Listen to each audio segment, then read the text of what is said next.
The Late Republic period is when the Jedi finally lost their identity and forgot who they were. There are many external factors that caused this decline. First, the Jedi's connection to the Force had become increasingly clouded. This is partly due to the Sith's meddling, but equally as important, I think, is the fact that the Jedi Order no longer really understood what their role in the Republic was. The relationship between the Jedi and the Republic was always vague by design. It was never clearly discussed, nothing was ever written down.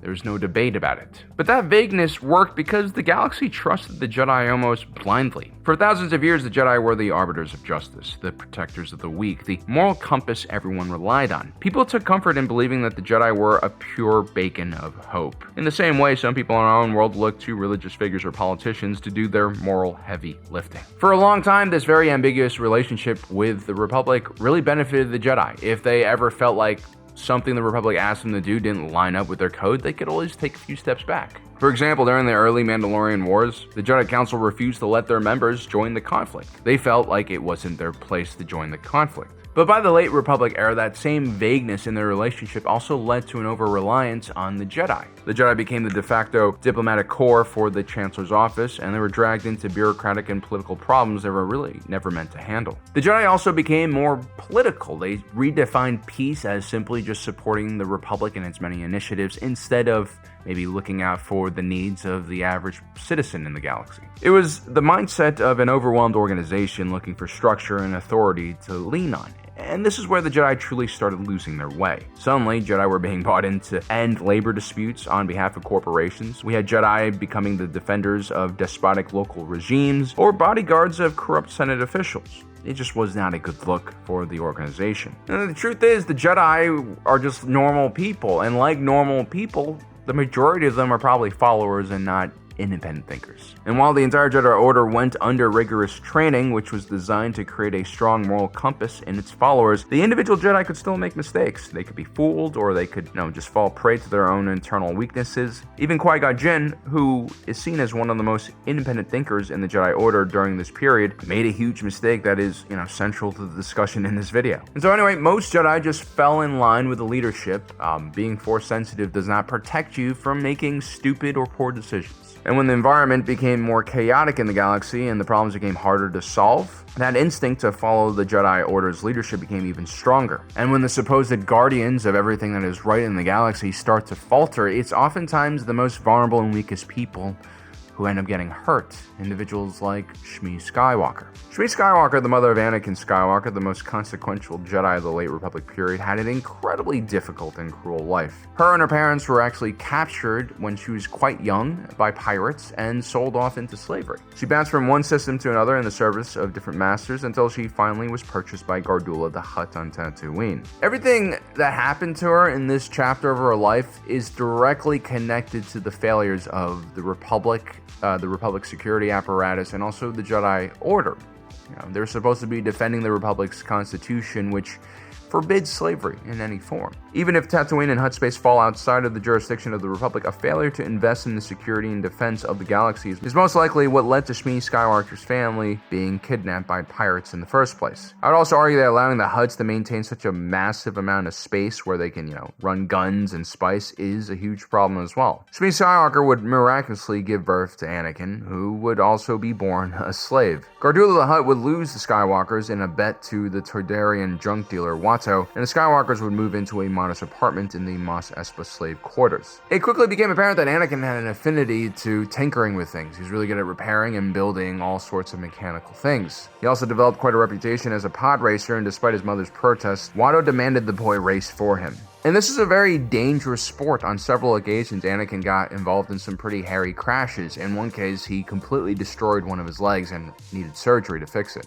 Shmi Skywalker lacked the ability to properly protect her son because of their slave status, but she tried her best anyway, and focused on making Anakin resilient and confident in himself. She often told Anakin stories of the mythical Tatooine sun dragon, who had the biggest heart of any creature in the galaxy and could survive even in the most difficult situations. And perhaps most importantly, Shmi Skywalker taught Anakin about the importance of compassion. Probably one of Anakin's strongest character traits that is oftentimes overshadowed by his fall to the dark side. Shmi is Anakin's emotional anchor, and Anakin's first and most important attachment figure. And when we're young and vulnerable, having that kind of parental figure is extremely important in how we develop as human beings. It's like if you've ever played a survival crafting video game, your base is an incredibly important place in-game. It's where you can return to for food, drink, and protection from the elements and enemies. It's where you can store resources you've collected and upgrade your characters and equipment as well. All these things make you stronger and more well-equipped to explore the larger world. Without a base, you're just wandering aimlessly around the map, never fully feeling safe enough to take on more loot because of your limited inventory or having the skills and tools to reach a difficult area. You're kind of just stuck in the most basic gameplay loop, which is this very basic survival. Get water, get food, don't die. And because of that, you can't really move forward or have larger goals and plans. And so when a real challenge emerges or you reach the endgame content, you find yourselves without the tools to deal with those challenges. And maybe this is something the Jedi didn't really understand, because most Jedi are taken away from their parents at a very young age. The idea is for the Jedi Order and the Code to become their foundation. It's supposed to replace their parents. But in Anakin's case, he was already too old and too reliant on his mother. When Qui Gon Jinn saw Anakin Skywalker, he became fixated on the powerful Force user in front of him and didn't properly assess his relationship with Shmi. Qui Gon Jinn was pretty unorthodox Jedi himself. He often found himself in disagreement with the High Council, and even though Yoda valued his outside-the-box thinking and even gave him an invitation to the High Council, Qui Gon Jinn refused to take that position on. And that's because Qui Gon Jinn followed the living Force. He often communed with it and let the Force guide his actions. But of course, even he can get things wrong, and honestly, he oftentimes did. Like when he rescues Anakin Skywalker from Watto, but leaves Shmi Skywalker behind. I'm fully aware that at the time of their departure, Qui-Gon Jinn lacked the resources to actually buy Shmi as well, but why didn't Qui-Gon Jinn just send someone to Tatooine when they arrived on Coruscant? The Jedi were rich and had plenty of resources. Slavery is inherently wrong and goes against the Republic's laws and Jedi moral compass. I mean, this is a more cynical and dark take, but maybe Qui-Gon Jinn just wants to separate Anakin from his mom so he has more control in how he's being trained. Remember, Qui-Gon Jinn wants to shape Anakin into the Chosen One. Some fans have also suggested that Qui-Gon Jinn might not have saved Shmi Skywalker simply because it wasn't really his place to do so, or at least that's what the Force was telling him. Which sounds really stupid when you consider how far out of the way he goes to bring in Anakin. If anything, if Qui-Gon Jinn was actually really serious about training Anakin, he needed to bring the mom along as well. Now, Qui-Gon Jinn would die before Anakin's training actually starts, and that responsibility is then passed down to his apprentice, Obi-Wan Kenobi. Obi-Wan is a far more traditional Jedi. He oftentimes criticized his own master for acting against the Council's will. But here's the question, why did the Jedi only agree to train Anakin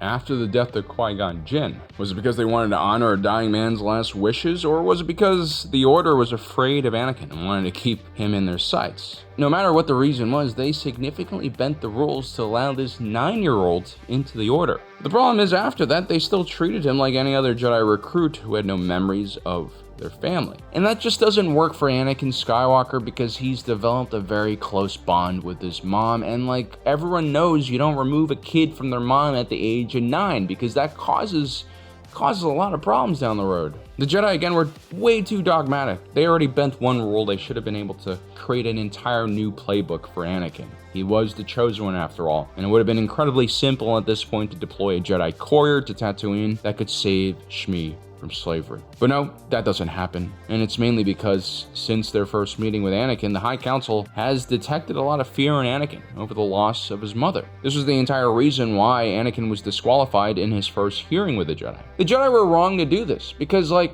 it's normal for 9-year-olds to be attached to their parents. The healthy thing here is to have Anakin grow up and gradually become less dependent on his mother. When you're in your 30s and your 40s, you shouldn't be super attached to your parent at that point. You should be able to go out and do your own thing. But what the Jedi wanted instead was to sever that connection immediately, which is obviously the least healthy thing you can do. The Jedi just don't have empathy or understand how living beings operate. They're completely apathetic and emotionally numb. It's almost like the Jedi don't understand what a child is, and that's maybe why they send so many of them headfirst into battle. I mean, this is completely nuts. The Jedi could have totally found a position for Shmi Skywalker in the temple. She could have even, cleaned the cafeteria for all I care. I mean, just have her there so Anakin can occasionally say hi to her. This way, Anakin, in this new environment, could have had a warm and nurturing figure in his life to protect and advise him. Instead, Anakin had no one in the Jedi Temple. Even Obi-Wan Kenobi was quick to judge him and always trying to shape him into the Jedi that he knew Anakin could become. But again, all the Jedi were treating Anakin as an adult when he was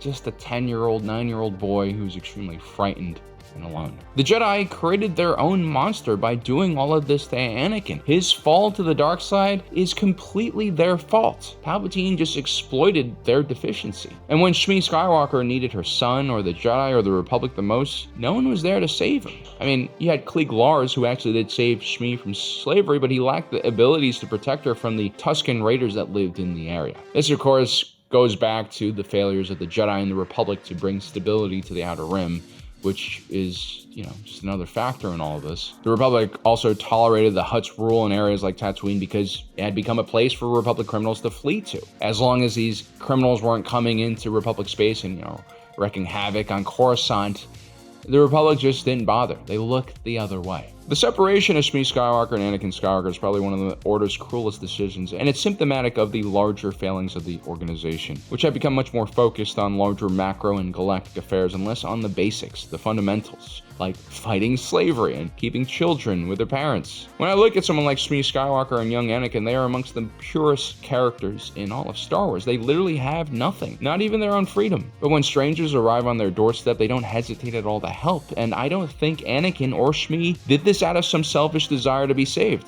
It was just genuine altruism. Sometimes the people who have the least, who struggle the most for just basic things, really have the most empathy for others in need for help. These two are exactly the type of people you want to protect. These are the type of people the Jedi cannot let down. But what does Qui Gon Jinn do? He secretly runs some tests on Anakin's blood, lies to his mother that it's just a standard health checkup, and then becomes infatuated about Anakin's midichlorians and wants to use him in some epic battle between the dark and light side. Qui Gon Jinn becomes so fixated on what Anakin can do for him that he completely ignores the young boy's needs. Anakin is good-natured, but he's also naive and he's vulnerable because he is a child. He agrees to risk his life, risk his pod racer to raise enough money to help the Jedi repair a ship. And how is Anakin rewarded? He's removed from his mother with no promise of ever seeing her again. Anakin has every right to hate the Jedi as much as he did. He has every right to try to destroy the Jedi. I don't actually blame him for doing this. Yeah, he was manipulated by Palpatine, but it's not like the Jedi ever really did much for him. It's not even like his life improved drastically when he went from being a slave to Watto to being a slave for the Jedi. He went from one set of strict rules to another set of strict rules that governed every aspect of his life. Anakin realized that the Jedi Order had been built on lies. Like, what does bringing balance to the Force even mean?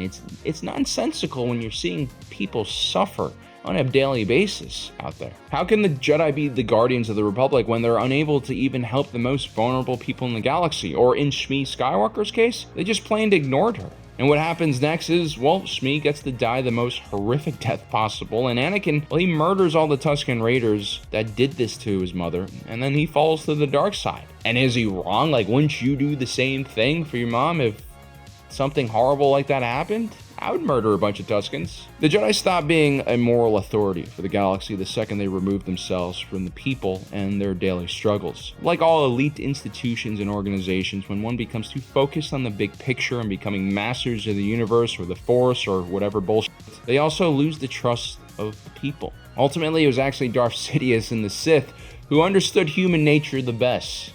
It was Darth Sidious who had the most empathy for Anakin's situation, and he used this knowledge of Anakin to twist and corrupt the young man into a Sith Lord. And the Jedi's shortcomings is what ultimately delivered Anakin directly to the dark side. It was completely effortless. Well, there you have it, guys. I hope you enjoyed today's video. Don't forget to subscribe and hit that notification button down below so you don't miss out on the rest of our awesome content.